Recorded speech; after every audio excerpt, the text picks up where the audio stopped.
come to the podcast. So, aside from the work that you're doing as a dementia advocate before you started your fellowship at Global Brain Health Institute here in Trinity, you've been working as a dementia advocate. And what's so interesting about your background is you have lived experience. From the little knowledge that I have, your mom was diagnosed with early onset dementia. Would you mind telling me a bit of that? Sure. So yeah, when I was 16, my sister was 19. My mum came home after a sort of seemingly ordinary day at work and told us that she's got young-onset Alzheimer's disease, right? Which was a bit of a shock. So she was 49 at the time, and my only relationship with Alzheimer's, I didn't know what dementia was, I only knew Alzheimer's. Typically people in their 70s, 80s, in a care home, sat on a vinyl chair, and they likely forget who you are. That's all I knew. Yeah. So in my head, I was going, how is our mum, who is nearly half the age that I would expect someone with Alzheimer's to be, telling me that they have this thing? It didn't quite compute. My instinct with that was always, oh, well, we'll do what we need to beat it. Like if you get someone get a cancer diagnosis, and then within minutes or moments, you quickly find out that that's not a possibility. No, there is no beating it. So would you remember what you were feeling in the moment in those few days of knowing that? I think I don't necessarily remember like the instant I was told. I remember maybe around it. Yeah. But I think the initial feeling was confusion. Yeah. I didn't know what it was, didn't know it was possible. And then once I found out that there was no real way of, well, finding out it's going to be the thing that kills mine, right? It's a terminal illness. That made me quite angry. And then angry at the way the process was. And how did maybe your sister or maybe your dad process that moment?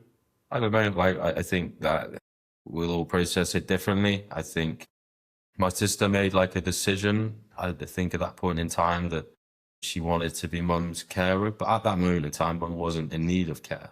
She was still working her job. Yeah. So it was kind of, we didn't know what was to come. Like, because as any clinical person in dementia will say, like, no one dementia is the same. You meet one person with dementia, you've met just one person with dementia, right? There's no real timelines. You have a rough sense. Like, I know that the consultant sort of suggested, that's all I wanted to know, is how long do we have, right? And they sort of suggested 2 to 5 years. So we were kind of living like she was going to be gone very soon. But the reality is we're, I don't know, 9, 10 years in now. So it's kind of, yeah. But for my sister and dad, right, I don't know how they've responded to it. All I know is that my sister now is mum's full-time primary carer, requiring pretty much 24-hour support in some way or another. Dad's kind of, he's now retired from work since like maybe the last couple of years. So he's kind of the support for the carer, really. Yeah. But he wouldn't, I don't think he'd be able to manage it all by himself if he took my sister's role. So without my sister, yeah, it wouldn't be possible. And how do you think your mom has handled it? Because there's the idea when you know that when a doctor tells you you have a few years to live, you kind of get in a space where you're preparing to die and you're living out of fear for each and every second that goes by. So in that moment when she got the diagnosis, how do you think, or maybe if she ever told you, like how did she process? And considering, like comparing that to now, is there like a difference in the way she perceives and lives life today? Yes, I think when mum got the diagnosis, so she when she was going through the process of the tests, she hadn't told anyone. No one knew she was going through these tests. So she had 2 years maybe of tests in private. She had these concerns and didn't tell any of us. So she told me since that, you know, she was hoping there'd be nothing to tell. Like, there would just be menopause or depression, the things that the doctor kept saying it was, but she was adamant it wasn't. And I know that maybe the diagnosis was similarly shock, probably terrifying. The reality is that for immediately after she was suicidal, that's the, you know, was kind of, you know, what future is a life of losing who you are. Yeah. Or at least that's maybe one of the few promises that you think you're going to get. And then she kind of went, oh, if I've only got a couple of years, then so she started going on all the some trips that she wanted to go on. She just started kind of spending money like mad in a way, but not that she had it, because it was like, well, when, if not now, then when? Yeah. It's probably caused issues now, like that kind of, we've had to manage the aftermath of that. There was, I suppose, things in life, there's a lot of chance encounters. And for Mum, she waited for us, me and my sister, to leave the house, like to be out doing something. She Googled like something about dementia or something about Alzheimer's, and she found like a helpline. It's called Admiral Nurses, from a charity called Dementia UK. It's like a sort of, basically she waited for us to leave. She phoned this helpline, and it was the first time she had someone, like a clinical person, say, you're not alone. There's other people like this. Was that after she informed the family that she had? Yeah.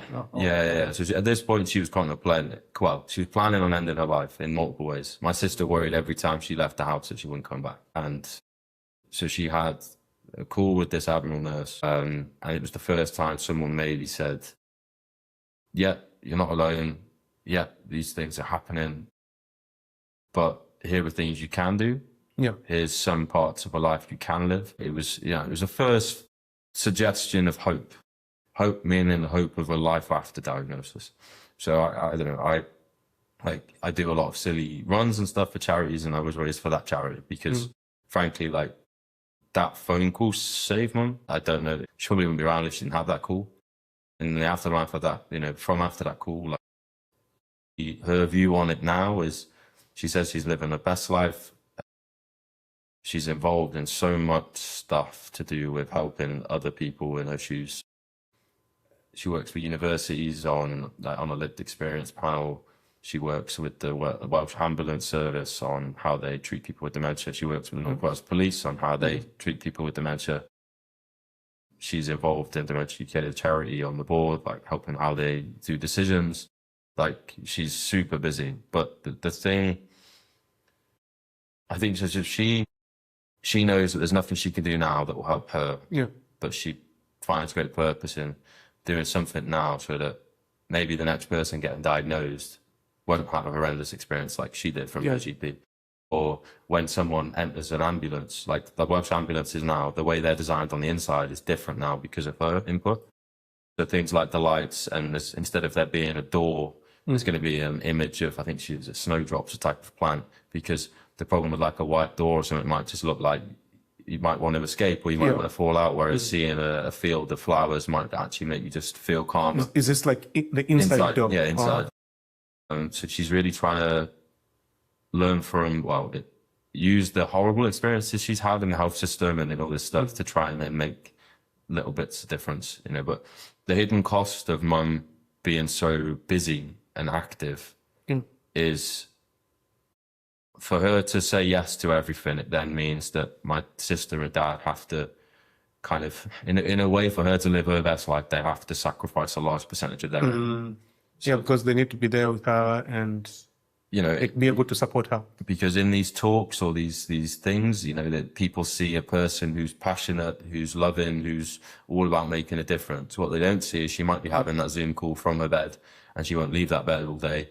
Or it'll take her 3 days to recover from that kind of intensive conversation. Or if it's an event in person, they don't see the 2 travel days that happened before just to try and get her enough rest to be able to deliver a 30-minute talk, and then the days after, right? Like, I suppose most people will go, you seem too young to have dementia. And in essence, like, it doesn't seem like you have it because you're able to deliver something. But yeah, the hidden cost of it is what, I suppose, she'll show her best version of herself on this thing. So I think it must take like a bigger toll on your sister in terms of the time that she has to sacrifice. I don't know, her social life, her own ambitions probably, maybe they've been put aside in order for her to just be there for her. My sister's like the smartest person I know, in that, she's, the floor in her bedroom is bending because of all the books in her bookshelf. Like, she just consumes information. She knows, I don't know how many languages, and she's just hungry to learn. So like, if there's anything I want or more information, I'll ask her and I'll get this whole kind of history of it. Yeah. So she's always reading. but she's had many dreams of being like a writer, of being an artist, of being all these, musician, and she kind of postpones the possibility of it being an option in her mind, at least. I can't necessarily speak for her, but the idea of it being sacrificed, I know she pushed back against. And the word carer, I think it wouldn't be sacrifice for her. I think it would be its service, its duty, it's her mum, it's our mum, right? And so it's not, things in her life might be receipts of something that would suggest sacrifice, but she just sees it as it's what you do. And the idea of being like a carer, like, there's so much stigma attached to that she'd probably just say she's a daughter. I describe her as my personal hero, and it sounds a bit cliche, but like it's more that I feel like I know I couldn't do what she does. There's moments where I take shifts, I'll have to run for days or a week, or just managing the medication and the meal times to go with the medication, and the kind of you're not able to switch off on call because you might want to drink, you might want something to eat, you might, and you're waiting for potentially like recently more falls or things like that, right? So it's maybe why she's able to read in the way she is, because while you're reading, you can still listen out for the call. Yeah. Whereas if your headphones on, plugged in somewhere else, you can't really hear it. So she doesn't do that. I don't think there's a moment where she isn't worried. It's, about them. And if the idea of respite, which typically is there to help carers, the idea of it is at least to help carers. Liz would be more worried if mum's elsewhere than being in her care, because she's so used to being in control of being in her care. So actually, the respite. So is she like worried when she, let's say you say a shift, let's say for a week, is she constantly like? So I don't know whether she gets to leave town. Then is she like constantly on your call trying to? No, it's more. I mean, I suppose she has a degree of trust in me, and more that I'll always. So I know that to limit her worry, I will message her every time I've done the meds. Okay. I will message her when the meals have been being served. Yeah. I'll message if there's just any sign of mum feeling a certain way. I'll call her at the start and end of the day, and I make sure mum talks to her every day. Yeah. Like I do those things so that she has a live sight of what's going on. Whereas if I say nothing, that leaves room for worry. So I think if I just walk step by step, just text them, you reply from her, just this is going on, here's what I'm doing. Just so there's peace of mind. It doesn't mean there's no worry, but it's a way of maybe limiting the worry. But yeah. And do you get to, does she ever get like any maybe psychosocial support or something maybe from the nearby? It's tricky, right? Because the thing is, right, so she technically was starting to care for mum when she was 19, 20. And she kind of falls in this bracket where she's a young carer, but not a young person. And she's an adult. So generally speaking, in mental health services or support services, there's a lot for people under 18, and then it drops off when you're an adult. Yeah. Or it's harder to access. So, and most carer supports are tailored towards older carers. So like people who are caring for their partner with dementia, who might be in their 60s or 70s, or, so any of the carer groups, she's going to be the only young person there. So that, and then the way that, depending on dementia stages, carers will vent concerns in different ways. So say when she started doing it and she went to a carer group, her job as a carer is basically the preservation of quality of life of mum. This almost in my opinion, like how do we remove the thought of death and the inevitable to encourage life as much as possible? Yeah. Whereas carers for people in a later stage, their discussion may be more about practicalities of getting the power of attorney, or, some in transparency, people willing death on their loved one to limit pain, this idea of their loved one wants to go. Or, in the UK, there's no like assisted, I think they've passed a bill, but euthanasia is not a thing, at the moment, at least. So imagine being a 19-year-old carer, going to a carer support group when you're there holding on to every bit of strength to remove the reality of death is coming, to encourage life to be lived. And then you're surrounded by people that might be going, oh, I just want it to end. I just want my loved one to pass. So, you know, these are hard things to talk about, but I think it really depends on the stage of dementia. Yeah, because there are people that we've been managing some years back, and this person had cancer, and the life was basically very painful for the family members, and they're like, I think it would be very helpful if maybe this person rested than undergoing this pain, because then there are issues like the financial burden of caring for someone is real also, because you're sacrificing a lot of time in caregiving, and you're not making any money if you're consistently home. So sometimes there's the psychological burden to it and the financial burden also. So put that together, that calls for disasters.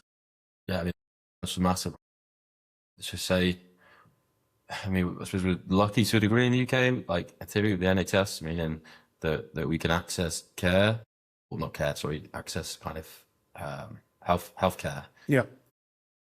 But then crazy wait times, all that sort of stuff, typical stuff you'll hear with those systems. Just like, so say the difference between Wales and England. In Wales, you don't have to pay for prescriptions. So if mum was to live 30 miles east, like we wouldn't be able to afford a medication probably because of the amount of it. Yeah. So that's a factor. And then, you know, if we're talking a catchment of 30 miles difference between countries, you look at it and go, some things may be better in England, some things may be better in Wales. And it's like, it's kind of strange that they call it like a postcode lottery. And I think that's very true in the UK. Unpaid carers or kind of family carers for dementia, the equivalent value they provide in the total cost of dementia is the majority on it, is 60-70%. And generally all you get from the government for footing that bill is just, you know, they just say that this is the case. Yeah. There's very rarely conversations about improving the support or the funding or, you know, my main thing is carer. It's stigmatized largely like imagery around incontinence and like the more graphic parts of caring, and largely viewed as a career gap. Like no one ever goes, oh, you were a carer or you, whatever the preferred word is. Do you think we should campaign for caregivers to be maybe compensated by government? I think there are some countries doing it. I think Austria, I might have this wrong, but I think Austria pays because they acknowledge that without the care of family carers or home-based carers, the healthcare system would probably collapse or you know, wouldn't be able to manage it. So they're basically going, we know that by paying them fairer, they're able to or be able to afford additional support. Because often, it's probably a poor way of phrasing it, but how do you ask for help if you are the help? Yeah. Who cares for the carer for when they aren't able to? Because that's going to happen. The kind of legal working hours of jobs that have requirements based on burnout and mental health, and care doesn't have that.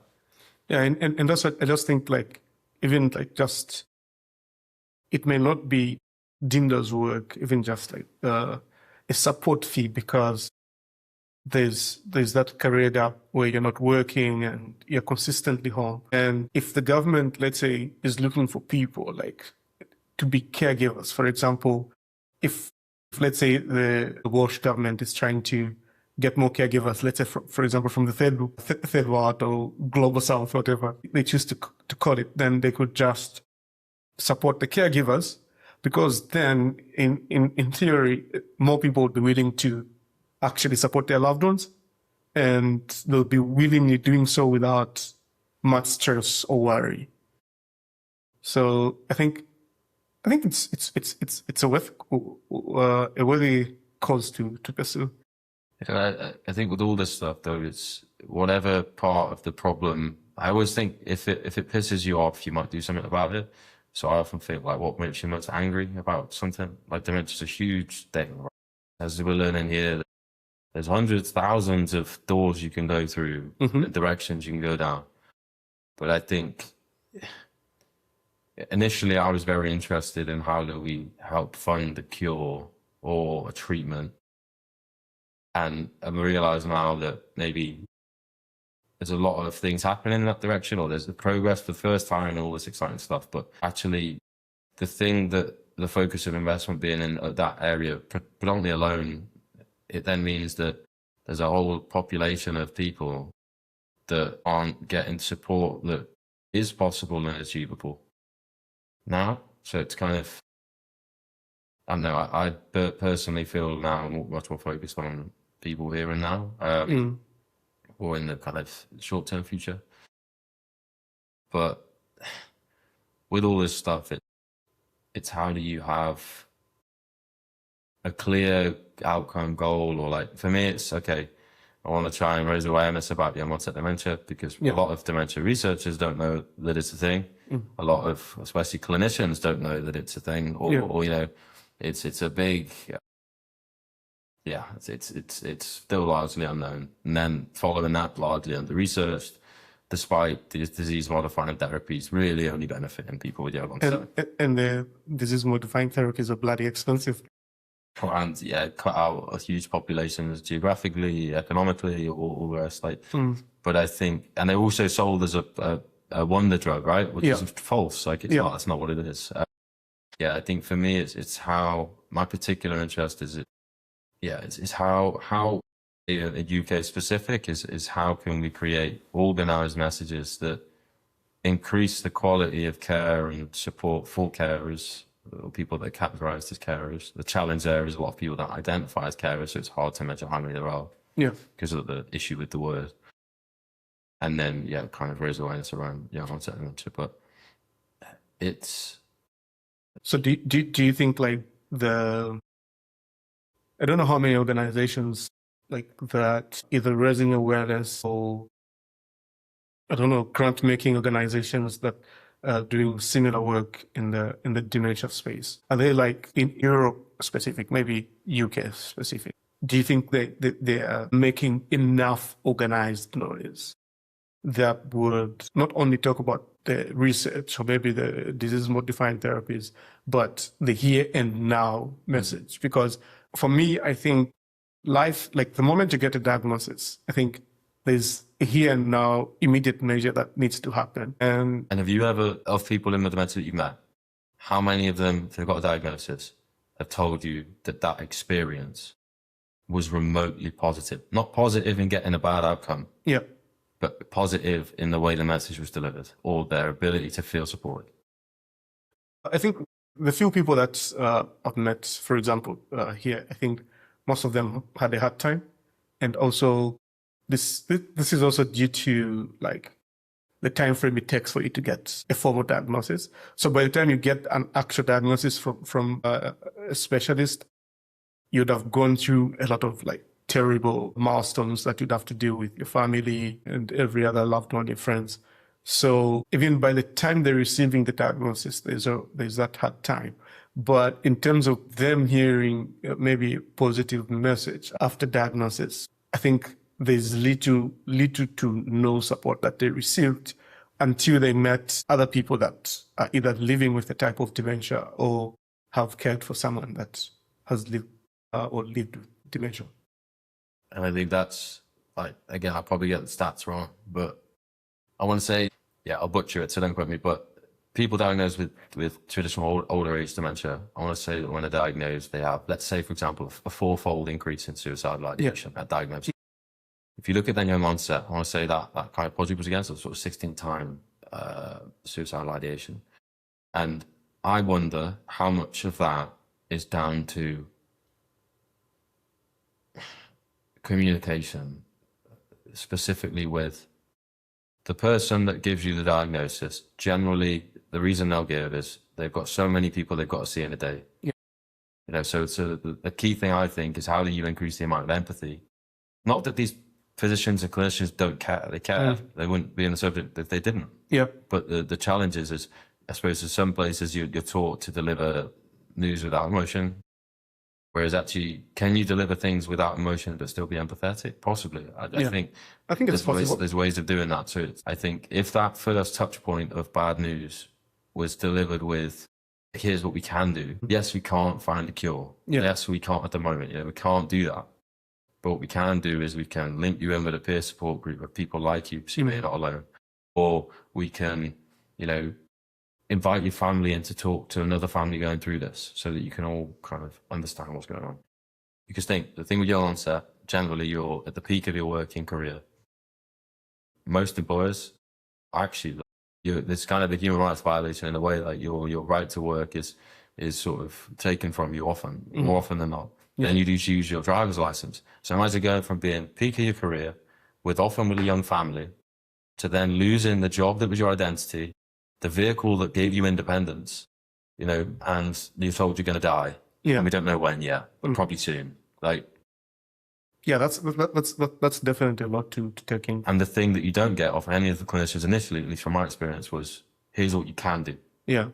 Mum fought back to get her license back. She had to do a court appeal and managed to get her license back. She has to have a retest every year, right? But no one told her she could do that. She went, I have to, my independence. So do you think, so what would be the best way you would think you would recommend if you met a head of department, geriatrics or dementia or whichever department, neurologist it could be, what would you recommend and say, maybe try this way?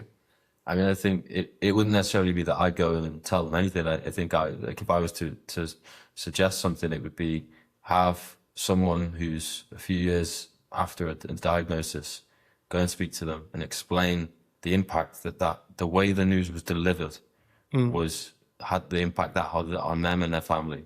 Yeah. And then for them to make a suggestion on what they think would be a better way of approaching it, now that they've since found the supports that do exist. Because often these things happen in silos, so the health system might not know the community group that's in the area or the signposting, right? If you have nowhere to signpost, you're not going to do it. Therefore, it feels hopeless.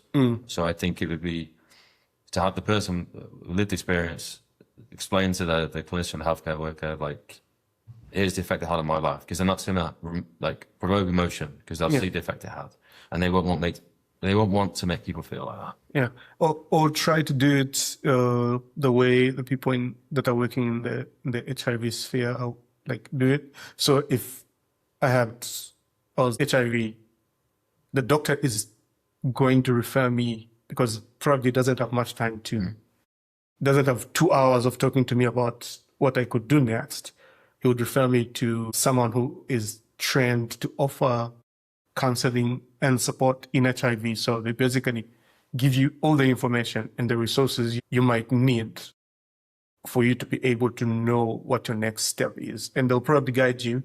And also, well, I don't know if they have a directory, but I think it would be important to also have referral networks where that you could go to Society of Ireland and they'll give you support and say, okay, maybe there's this support group that meets every Friday. I think across the board, communication's for me one of the main problems. Yeah. So from diagnosis, it's the communication of here are the things you can do.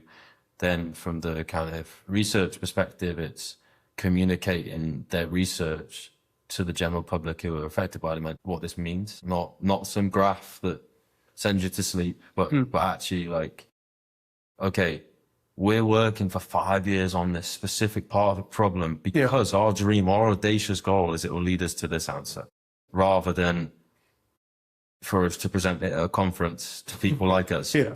That's hard to justify. Let's say I did a lot of charity fundraising, and at one point in time, I believed every pound I raised would go to research that might help the future. Whereas if I then hear that researchers spent 5,000 or whatever going to a conference, it's not to say that it's all wrong, but without understanding or explanation from them of why that's important, maybe because it's the only place where scientists can candidly talk to each other about, we went down that route, don't bother. Yeah. Rather than five people going down the same route. Because they might not be able to do that publicly because of whoever funds it or because of the institution.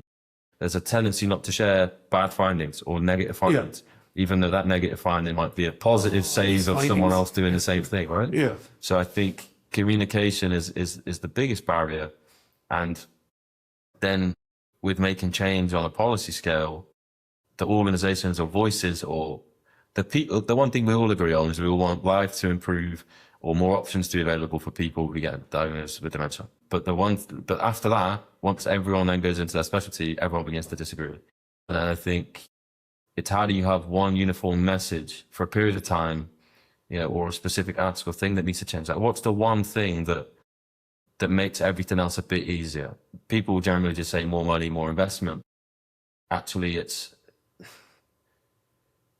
I don't know. I think one of the easiest ones is how do you get those voices of people being affected by it involved in the conversations, because then it's informed rather than 5 years of assumptions that leads to something that no one in the real world would ever use.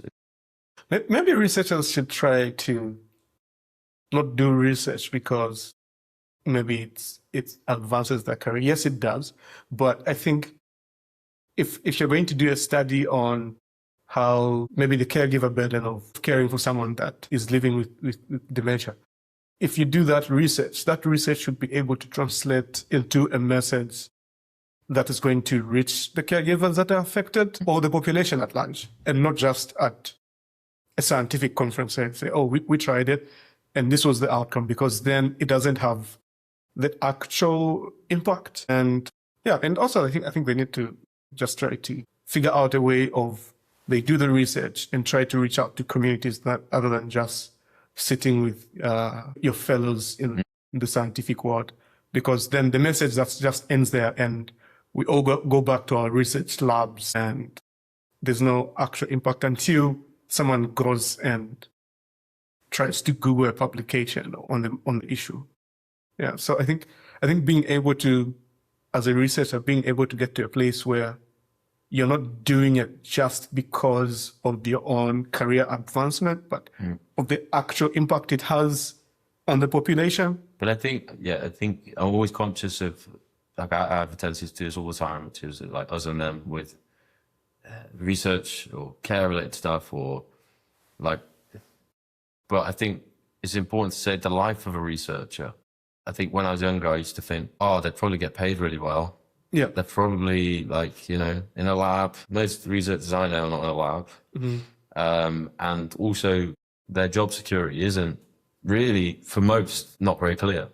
So actually there's this frantic nature of trying to get the next grant in so that they know they've got another year of employment. They have more life of a self-employed person, but with all the ties of being employed, like the institutions. So actually, they must care about what they're doing to put up with that, because it's not a stress-free life at all, in my opinion. So there's definitely care when people wanting to do stuff, and the current metrics of performance for career sustainability first, then progression, they're all around papers published.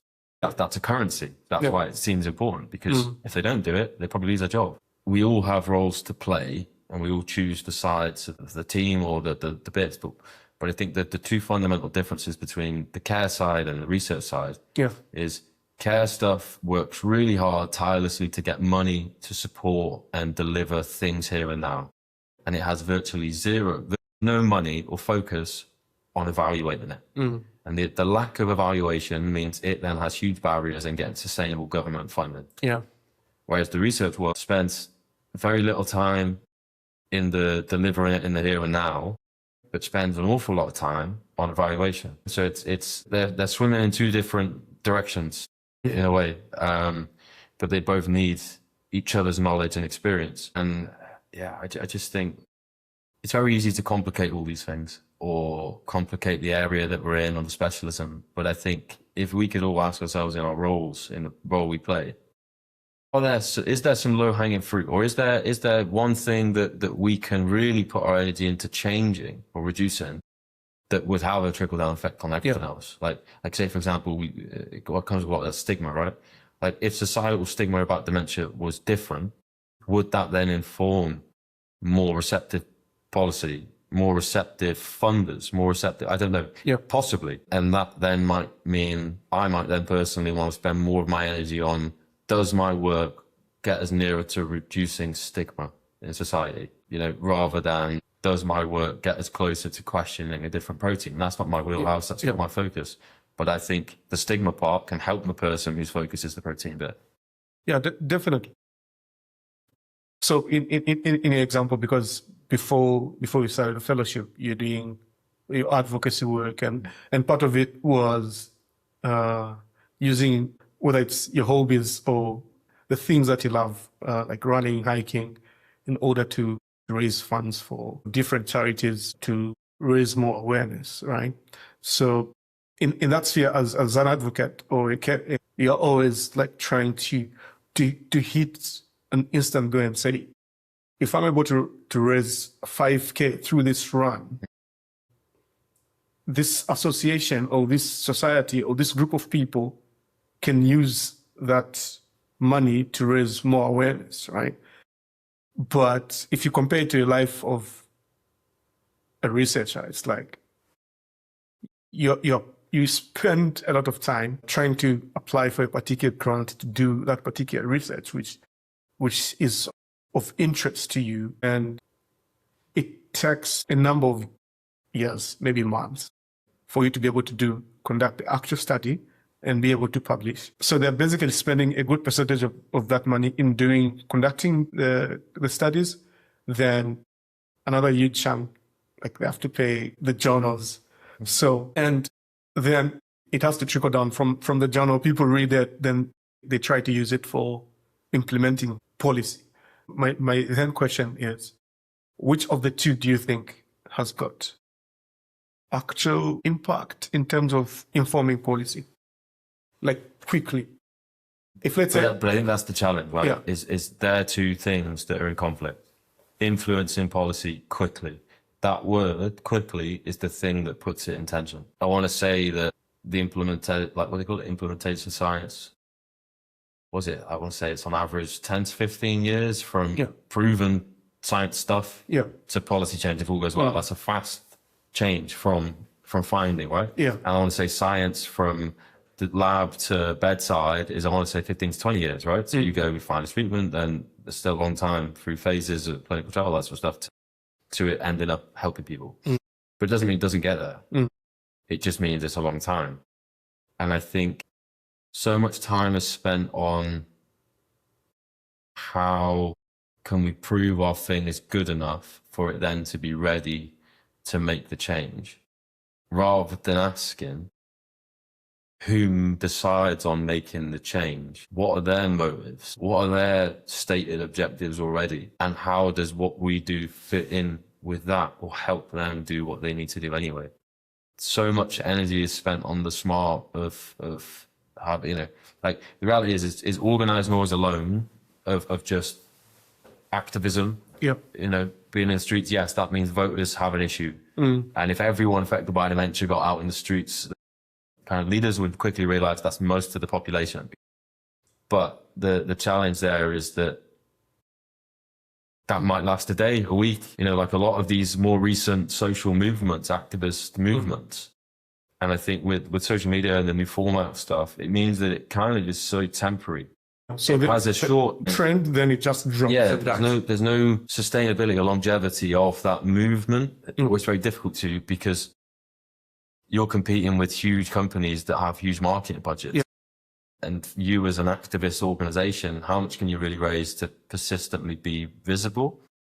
Governments are making it more difficult to kind of be activists in a way, in a more kind of protesting sense. But I think at the core of activism is people going, this affects us or people like us, and it's unfair, we want to make a difference. We're asking you as leaders to make a difference that we think is this. And I think that's, the scientists have a kind of a thing that they think would be helpful to change because they have evidence that it might be impactful.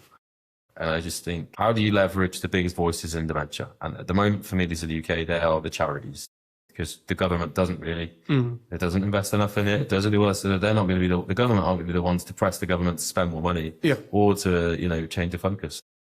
The problem is with charities is they're incentivized to raise money for their own delivery of services. So there's bias, they rarely work together on a single message to change stigma or to change, to activate the population or whatever. And I think I always have this sort of idealistic dream of could a Switzerland of an organization exist? And what I mean by Switzerland is a neutral party that has no financial benefit or incentive other than just it exists to coordinate or unify the message. that all these organizations then tailor with their own branding. So they still get their own fundraise, but then you then have 7 marketing budgets on one message rather than 7 marketing budgets confusing people. Yeah. I think that's the most effective way. But the question of like, which is better at getting policy change fast? Both. I think it's all about timing as well. I think politicians want to be in position. So voters is always a powerful thing. Yeah. And it's how do you balance that? How do you get the human story of we are voters and this affects us? So actually it evokes emotion. But then how do you also have the polished pack of evidence-based stuff to say, like lived experience or advocacy or voices, they budge open the door for this kind of systematic evidence-based stuff to then deliver the sustainability. If each of them go alone, the systematic stuff just hits the wall and the voice opens a crack, it gets a bit of light and then closes again. So you need the two. But I think when each of them are incentivized by very different things to exist, but they both want policy change, it's kind of, it's how do you build bridges between those two things? Well, I think one of the way to build bridges is basically involving the people with lived experience. And also researchers should be able to get to a place where they are working with advocates, because then it's more organized and it's less in silos. Then I could potentially go to a politician and say, this is what we need as a people. And the politician would go like, but where's the evidence? Then I put the science journal and say, here's data published in the Lancet. And then we could have maybe a proper conversation.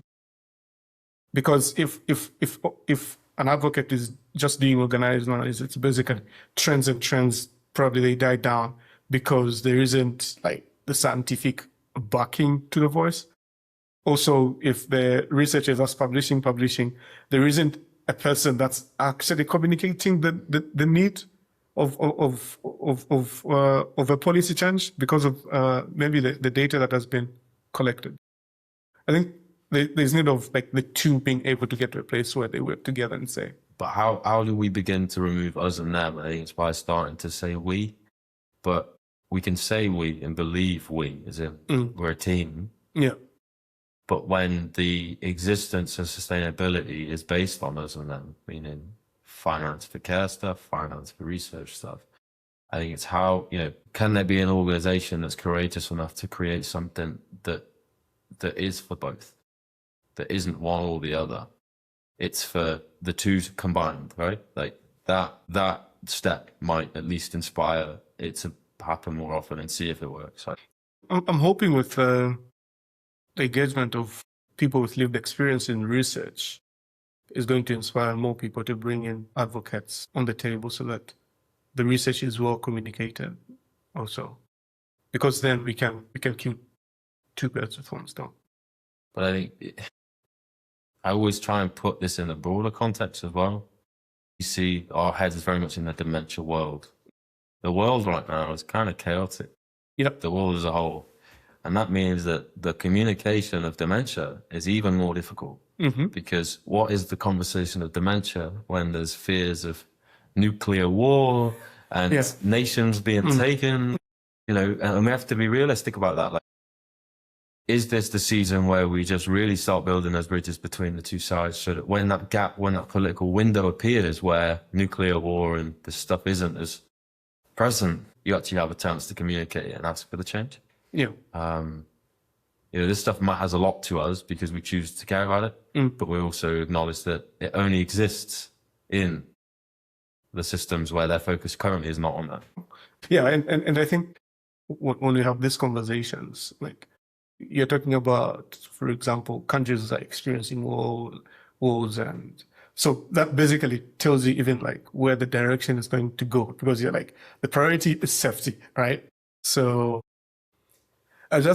for me, I just think like getting to a place where we don't undermine each of the voices is a good place to start, because I shouldn't go out there and think because I'm an advocate, then science doesn't make sense, or maybe scientists or researchers have got a selfish motive to just enrich themselves through research. And we all have selfish motives. I think we all true, have, that's true. we all have, like I wouldn't be in a subject if it hadn't happened to my mum. I'd be probably doing something very different. And It'd be probably being I a rugby player. I had this conversation with someone else who works in the field, and it's like, really, why do I do this? Why am I in the subject? And I think it initially began with this desire, or I'm trying to do what I can't do, which is help or save mum from this thing. So it's this kind of pursuit of the impossible for within my reality, but in the justification that maybe it can for the next or the next. And I think that's my selfish. That's my, that's how I dance with what's going on at home or whatever. Like that's it, right? But it's, let's say, how do we connect and acknowledge that we all are here for different reasons, but the reasons we share are we generally want things to get better. Yeah. Generally not trying to make things worse, and then build from there. If you enjoyed watching this episode, don't forget to comment, like, and subscribe.